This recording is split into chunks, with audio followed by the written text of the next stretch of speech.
Well, I love the Golf, you love the Golf, everyone loves the Golf, it's our car of the year, but how do you particularly like a car with so small an engine, mate?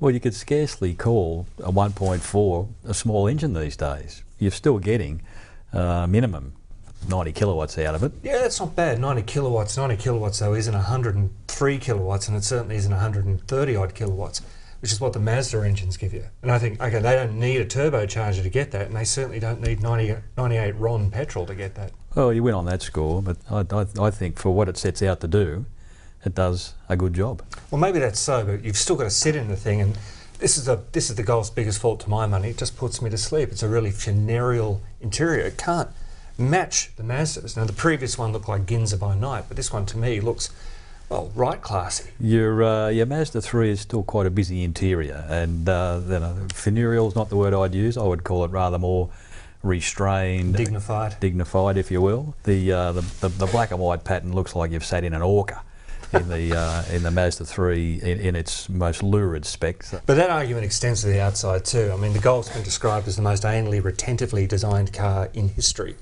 and to that extent, there's no mistaking it's a Golf. But on looks alone, surely the Mazda 3 is going to win it. Not least because you can get it as a sedan, and people seem to like cars with 4 doors.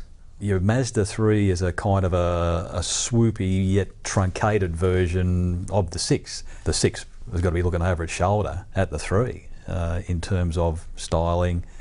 It muddies the waters a little bit. It does, but here it's paying off against the Golf. The Golf's the World Car of the Year and the Cars Guide Car of the Year, and on value. For everything that you're going to need in the 90 TSI, $27,000 and a half, and that is with rear view camera. It's got sensors, it's got auto lights and wipers, full tilt spec up a Golf for about 32 grand, and that is really going over the top. And that's where it falls down, I think, because for about that 27 grand you can get the full Mazda 3 engine. I can understand why people get confused between them. There you go. You've got the 2.5 litre engine that you get in the bigger car. It does a better job here. And you get more stuff. You get things like a head-up display and sat-nav. So perhaps it's simply a question: you spend more on the Mazda, you get a better car. You spend less on the Golf, you get a better car. It's horses for courses to a degree. I think there will be people who'd rather distinguish themselves in a Golf than go with the 3. Let's face it, the Mazda 3 is like a bumhole. Everyone's got one. It's got to be the Mazda 3 for me. I just think it hits all the values that have made the Mazda the most popular privately purchased car in this country.